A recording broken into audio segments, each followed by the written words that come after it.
Good morning dear students. बच्चों, आपने प्रतिभा पुस्तक पाठ 14 पानी माइंड मैप तथा पीपीटी के माध्यम से समझा, इसकी मुख्य बातें समझी। आज हम पुस्तक से पाठ का वाचन करेंगे। आप सभी अपनी पुस्तक खोल के रखेंगे और ध्यानपूर्वक उच्चारण सुनेंगे। उसी प्रकार आपको भी पढ़ना है, शुद्ध उच्चारण के साथ पढ़ेंगे। बच्चों, यह पाठ पत्र शैली में लिखा गया है। इसके लेखक डॉक्टर डी ओझा हैं। बच्चों, पानी का हमारे जीवन में बहुत महत्व है और यही बात समझाने के लिए हमें यह पाठ हमारे पाठ्यक्रम में दिया गया है। पानी इतना कीमती है, हम जानते हैं, उसके बावजूद भी हम उसे बहुत व्यर्थ बहाते हैं। तो यही सीख हमें इस पाठ से लेनी है कि पानी की कीमत को समझना है, पानी व्यर्थ नहीं बहाना है। देखिए बच्चों, जब भी हम कोई पत्र लिखते हैं तो पत्र में ऊपर अपना एड्रेस लिखते हैं, अपना पता लिखते हैं, है ना। तो पानी ने भी अपना पता लिखा है। जीवन, चलौक नगर, पोस्ट सरितापुर बांध, जिला तालाबगढ़, समुद्र, राज्य 10001, दिनांक 7 जनवरी 2000। प्यारे दोस्त मानव। अब जब हम पत्र जिसको लिख रहे हैं, ऊपर तो हमारा एड्रेस लिख लेते हैं, अब हमारा पता लिख लेते हैं। जो पत्र लिख रहा है उसका पता ऊपर आएगा। उसके बाद दिनांक लिखेंगे हम, जिस दिन हम इस पत्र को लिख रहे हैं, है ना। आप जब इस पत्र को लिखेंगे तब की दिनांक लिखेंगे। कोई भी पत्र लिखते हैं तो दिनांक उस दिन की डालते हैं। उसके बाद हम जिसे लिखते हैं उसके बारे में लिखेंगे। जैसे प्यारे दोस्त मानव, तो यहाँ पर पानी कैसे लिख रहा है पत्र? मानव को। तो यहाँ पर उसने क्या लिखा है? प्यारे दोस्त मानव। आप अपनी सहेली को लिख रहे हैं तो प्रिय सहेली और उसका नाम आ जाएगा। मित्र को लिख रहे हैं तो प्रिय मित्र, प्रिय दोस्त और उसका नाम आ जाएगा। ठीक है। नमस्ते, यदि हमसे बड़े हैं तो हम उसमें क्या लिखते हैं? आदरणीय पिताजी, आदरणीय दादाजी, सादर चरण स्पर्श। नमस्ते की जगह हम उन्हें क्या लिखते हैं? सादर चरण स्पर्श, क्योंकि हम बड़ों के पांव छूते हैं। ये हमारी हिंदुस्तानी परंपरा है। ठीक है। तो इतना पत्र आप समझ लीजिए। कोई भी पत्र आप लिखें, ये कॉमन बात है, मुख्य बात है, इसे आप अपने ध्यान में रखेंगे और सभी पत्रों में ये समान रूप से इसी प्रकार लिखी जाती है। ठीक है। तो जब आप अपने बराबर वालों को, अपने मित्र को या अपने से छोटों को लिख रहे हो तो सादर नमस्ते या नमस्ते लिख सकते हैं। अपने से बड़ों को लिखते समय हम आदरणीय, पूजनीय शब्दों का प्रयोग करते हैं और आगे पिताजी, दादाजी, दादी जी, नाना जी, नानी जी, बुआ, जिसको भी हम लिख रहे हैं उनको हम उनको संबोधित करेंगे और आगे इस प्रकार से पत्र शुरू करेंगे। सेकेंड लाइन में सादर चरण स्पर्श, बड़ों के लिए, बराबर वालों के लिए और छोटों के लिए सादर नमस्ते या नमस्ते। ठीक है। अब देखिए, मेरा पत्र पढ़कर तुम्हें हैरानी होगी। पत्र लिखने का मुख्य उद्देश्य है कि तुम सब मेरी कीमत को समझो, उस पर ध्यान दो। अब यहाँ पर पत्र क्या कह रहा है? पानी क्या कह रहा है कि यह पत्र पढ़कर तुम सबको हैरानी होगी, आश्चर्य होगा, है ना। लेकिन पत्र लिखने का मुख्य उद्देश्य क्या है वह बताया जा रहा है कि पानी की कीमत को समझो। पानी ये कहना चाहता है कि मेरी कीमत को समझो और उस पर ध्यान दो, उसे व्यर्थ मत बहाओ, उसे बचाओ, बचा कर रखो, है ना। तो इसलिए वह पत्र लिख रहा है। मैं पानी हूँ। आज से अरबों वर्ष पहले इस पृथ्वी पर मेरा जन्म हुआ। अब पानी का जन्म कब हुआ? आज से अरबों वर्ष पहले। मेरे कारण ही प्रत्येक जीव की उत्पत्ति हुई। प्रत्येक जीव की उत्पत्ति किसके कारण हुई है? पानी के कारण। मैं पृथ्वी के लगभग 3/4 भाग पर भिन्न भिन्न रूपों में पाया जाता हूँ। अब पानी अपनी पूरी पृथ्वी के 3/4 भाग पर अलग अलग रूपों में पाया जाता है। भाप बनकर मैं ही वायु में घुल मिलकर बादलों के रूप में आकाश पर छा जाता हूँ। कभी आकाश को, कभी भूमि को, तो कभी सागर को अपना घर बनाता हूँ। घर क्या है बेटा? रहने का स्थान। तो पानी कहाँ रहता है? कभी समुद्र में, कभी आकाश में, कभी भूमि पर। धरती में भी गिरता है पानी तो कहाँ जाता है? जमीन सोख लेती है उसको। अब देखो बारिश कैसे होती है? मौसम परिवर्तन से बारिश होती है। अब मौसम परिवर्तन, अगर ये मौसम परिवर्तन नहीं होता तो क्या होता?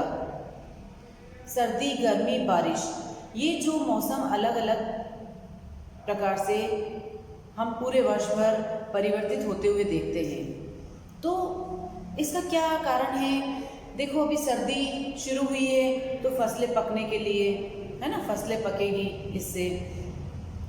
दूसरा, बारिश, तेज गर्मी जो होती है, तेज गर्मी के कारण बारिश होती है।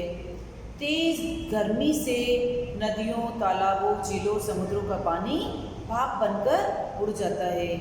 वही भाप ऊपर जाकर बादल का रूप ले लेती है और वे बादल हवा के साथ आगे बहते रहते हैं और जहाँ पर उन्हें ठंडा स्थान लगता है वहाँ पर रुक कर वे बरस जाते हैं, है ना।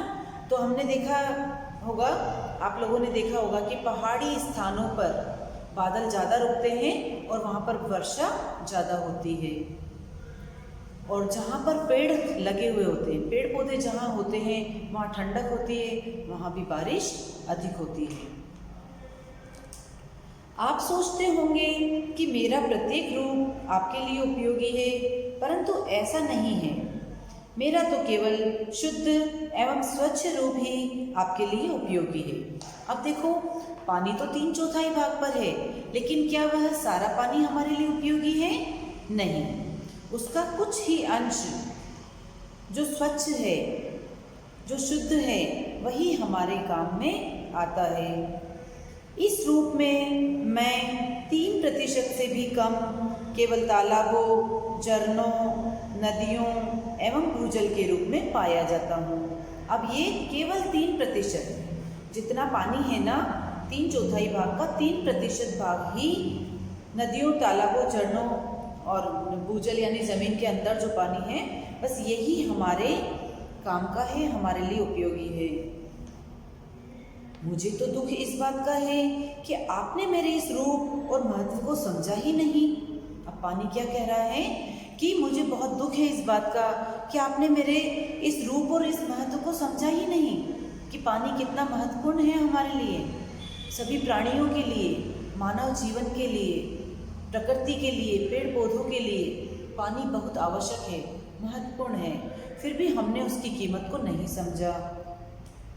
प्रत्येक प्राणी के जीवन में के सभी काम मुझसे ही संभव है। मेरा उपयोग आप सुबह से शाम तक तथा जन्म से मृत्यु तक अनेक रूपों में करते हैं। आपके शरीर तथा खाद्य पदार्थों में भी मेरा ही अंश रहता है। अब देखिए, हम फल खाते हैं, सब्जियां खाते हैं, इन सभी में क्या है? पानी का अंश होता है ना।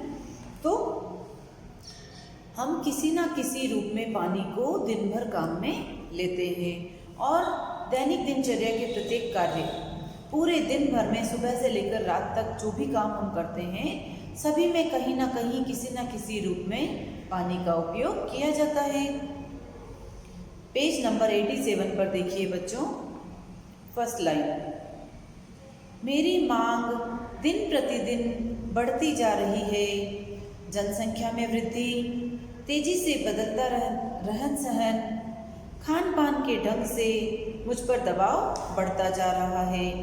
आपके लिए मेरा आसानी से उपलब्ध होना तो ज़रूरी है ही, इसके साथ मेरा शुद्ध एवं स्वच्छ रूप भी ज़रूरी है। अब पानी क्या कह रहा है कि मेरी मांग दिन प्रतिदिन बढ़ती जा रही है। अब देखो बच्चों कैसे बढ़ रही है, जैसे हम कूलर चला रहे हैं, है ना। पंखा चल रहा है उसमें पानी की आवश्यकता नहीं है, लेकिन जो पंखा चलाने के लिए बिजली खर्च हो रही है उसमें पानी की आवश्यकता है। लेकिन कूलर में तो हमें अलग से पानी और भरना पड़ेगा, तो वो पानी बहुत ज़्यादा मात्रा में हम उपयोग में ले रहे हैं। और कई सारे ऐसे कार्य हैं जिनमें हम पानी अधिक से अधिक काम में ले रहे हैं, जैसे वॉशिंग मशीन में कपड़े धो रहे हैं तो उसमें पानी अधिक खर्च होता है ना। तो दिन प्रतिदिन हमारी जो मांग है पानी की वह तो हमारी बढ़ती जा रही है, जनसंख्या में वृद्धि भी हो रही है, जो हमारा रहन सहन खान पान ये बदल रहा है, इससे भी पानी पर दबाव बढ़ता जा रहा है। तो पानी ये कह रहा है कि आपके लिए मेरा आसानी से उपलब्ध होना तो जरूरी है, लेकिन इसके साथ शुद्ध होना भी तो जरूरी है ना। पानी तो हमें मिल जाएगा, लेकिन शुद्ध पानी होना चाहिए। मुझे दुख तो इस बात का है कि आप मुझे और प्रकृति को ही दोष देते हैं। अब हम किसे दोष देते हैं? अभी देखिए ये जो वातावरण बदल रहा है ना, तो हम किसे दोष दे रहे हैं? भगवान को दोष देते हैं, प्रकृति को दोष देते हैं। जहाँ प्राकृतिक आपदाएं आती है तो हम क्या करते हैं, देखो बाढ़ आ गई, कितना खराब हुआ, है ना। लेकिन इन सब बातों के लिए, प्राकृतिक आपदाओं के लिए, इन सब चीज़ों के लिए कौन जिम्मेदार है? मनुष्य। हम स्वयं जिम्मेदार हैं।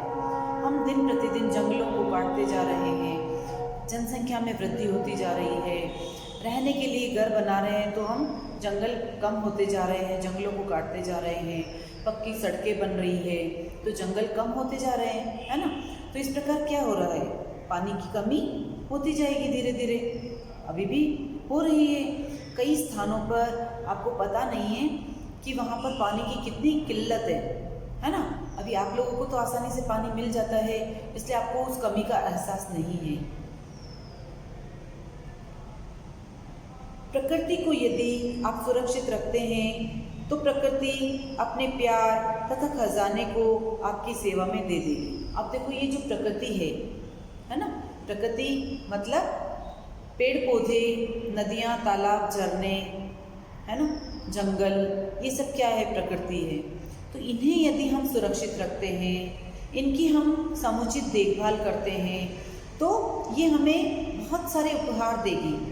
जैसे जंगलों की अगर हम कटाई रोक दें, अगर जंगल कटे हैं तो हम बहुत सारे पेड़ लगाएं अपने आस पास, घर के बाहर, जहाँ आपको लगता है कि पेड़ की कमी है वहाँ पर पेड़ लगाएं। तो जब पेड़ की अधिकता होगी तो वातावरण में ठंडक होगी, और जब ठंडक होगी तो वर्षा भी अच्छी होगी, बारिश अच्छी होगी तो ज़मीन तृप्त रहेगी, है ना, ज़मीन उपजाऊ होगी और फसलें अच्छी होगी। फसलें अच्छी होगी तो हमें अनाज सस्ता और अच्छा मिलेगा, है ना। अब हम क्या कर रहे हैं, रासायनिक खाद का उपयोग कर रहे हैं अपने स्वार्थ के लिए। हम जैसे रासायनिक खाद का प्रयोग करने से क्या हो रहा है, बहुत अधिक मात्रा में अनाज की उपज हो रही है, लेकिन वह अनाज, आज हम जो फल खा रहे हैं, ये फल हमारे लिए जहर के समान काम कर रहे हैं, स्लो पॉइजन है ये। कैसे? क्योंकि मनुष्य अपने स्वार्थ के लिए इन फलों को कच्चे तोड़कर उन्हें पकाता है। पकाने के लिए जिन चीज़ों का उपयोग करता है उनमें जहर की मात्रा होती है और वह स्लो पॉइजन का काम करती है। धीरे धीरे उन्हें सुरक्षित रखने के लिए, पकाने के लिए मनुष्य उन चीज़ों को काम में तो ले रहा है, लेकिन कभी आपने सोचा है कि वे सारी चीज़ें, वे रसायन हमारे शरीर में जाकर कितना नुकसान कर रहे हैं, कितनी सारी बीमारियां नई नई पैदा हो रही है, मनुष्य को कई तरह की बीमारियां घेरती जा रही है। तो ये क्या है, खान पान का असर है। तो देखिए, यदि आप चाहते हैं कि प्रकृति हमें अपना प्यार और खजाना हमारी सेवा में दे, तो हमें इस प्रकृति की देखभाल करनी होगी। नदियों तालाबों को स्वच्छ रखना होगा, कूड़ा करकट शहर से दूर बाहर फेंकना होगा, है ना। हमारे शहर में गंदगी नहीं करनी है। कूड़ा करकट को समय समय पर जला देने से वह खत्म हो जाएगा। जंगलों की जो कटाई दिन पर दिन हो रही है, इसे रोकना होगा। अपने आसपास पेड़ पौधे अधिक से अधिक लगाने होंगे। तो यदि इस तरह हम सभी मिलकर प्रयास करेंगे तो क्या होगा, वातावरण शुद्ध होगा और हमें जिन परेशानियों का आने वाले समय में हमारी पीढ़ियों को जिन परेशानियों का सामना करना है वह नहीं करना होगा। प्रकृति हमें उपहार स्वरूप अपना प्यार और अपना खजाना लुटाएगी। घरों में आप अनजाने में मुझे बेकार गंवा देते हैं, जिसे थोड़ी सी समझदारी से बचाया जा सकता है। अब देखो हम क्या करते हैं, घर में प्रतिदिन जो कार्य करते हैं उसमें बहुत पानी व्यर्थ बहाते हैं, वेस्ट करते हैं, है ना। यदि हम समझदारी रखें तो उस पानी को हम बचा सकते हैं। किस प्रकार बचा सकते हैं, नीचे हम देखेंगे। तो इस प्रकार जब आप पानी बचाने के उपाय समझ गए हैं तो पानी को कम से कम व्यर्थ बहाएं। काम में तो लें, काम में तो हमें लेना ही पड़ेगा, पानी के बिना तो गुजारा असंभव है, लेकिन उसे हम बेकार नहीं जाने दें। ठीक है ना बच्चों। तो कैसे बचाना है पानी, आगे बढ़ेंगे। उदाहरण के तौर पर सुबह ब्रश करते समय, मुंह हाथ धोते समय, कपड़े धोते समय, नहाते समय आप नल को अनावश्यक चलने देते हैं तथा बर्तनों में भर जाने के बाद भी मुझे बेकार ही बहने देते हैं। अब देखो क्या करते हैं, हम वॉश बेसिन के सामने खड़े हैं और नल को चालू रख देंगे, दांत रगड़ते रहेंगे और वो पानी व्यर्थ बहता रहेगा। ये अच्छी बात नहीं है। हमें जितनी आवश्यकता हो, जब आवश्यकता हो तभी नल को चलाना है और किसी बर्तन में पानी भरकर भी हम उसे काम में ले सकते हैं, है ना।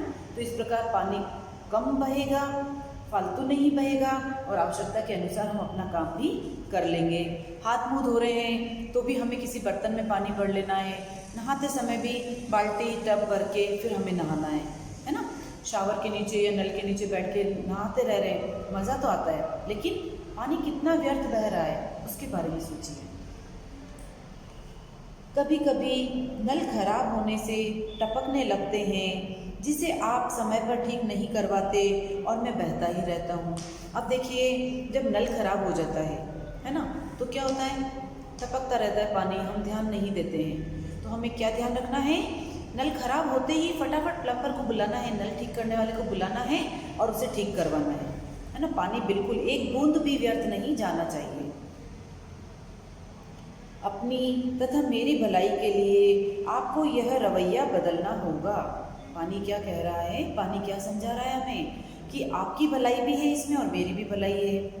पानी की क्या भलाई है कि पानी बचा रहेगा तो अब हमारे ही काम आएगा, है ना। और हमारी भलाई ये है कि हमें तो जीवित रहने के लिए पानी की आवश्यकता है, तो हमारी भलाई ज़्यादा है। यह तो आप स्वयं जानते हैं कि जल ही जीवन है। आपका दोस्त पानी, तो ये आपका दोस्त पानी है और पानी जो आपका दोस्त सच्ची दोस्ती निभाना चाहता है तो आप भी प्लीज़ उसे ध्यानपूर्वक काम में लीजिए, व्यर्थ मत बहाइए, क्योंकि जल ही जीवन है। तो बच्चों इस पाठ को पढ़कर माइंड में पीपीटी, वीडियो, इन सभी के माध्यम से आपको पानी के महत्व को बहुत अच्छी तरह से समझाया गया है। तो मुझे नहीं लगता है कि आज के बाद आप पानी की एक बूंद को भी व्यर्थ बहाएंगे। जब आप पीने के लिए गिलास में लेते हैं ना, तब भी उतना ही पानी लीजिए जितनी आपको आवश्यकता है। हम कहीं भी खाना खाने जाते हैं तो हम क्या करते हैं, गिलास भर लेते हैं, पानी पिया एक घूंट और गिलास को यूँ की यूँ फेंक देते हैं, है ना। तो ये गलत बात है। जितना पानी हमें चाहिए, एक घूंट चाहिए तो एक घूंट लीजिए उसमें और वो पीकर गिलास साइड में रखिए, ठीक है, ताकि वो व्यर्थ फेंकना ना पड़े। तो इस प्रकार हम पानी को सभी उपाय करके बचा सकते हैं और हम तथा आने वाली जो पीढ़ियां हैं उन्हें हम जीवन दान दे सकते हैं। तो आशा है आपको यह पाठ अच्छी तरह से समझ में आ गया होगा। बच्चों आप इसका शुद्ध उच्चारण करेंगे, वर्तनी के अनुसार, मात्राओं के अनुसार इसका उच्चारण करेंगे, पाठ को पढ़ेंगे, कठिन शब्दों को बोलने का, बार बार बोलने का अभ्यास करेंगे। इस पाठ से हमें क्या संदेश मिलता है, पानी की कीमत को समझें, उसे बेकार में न बहाएं।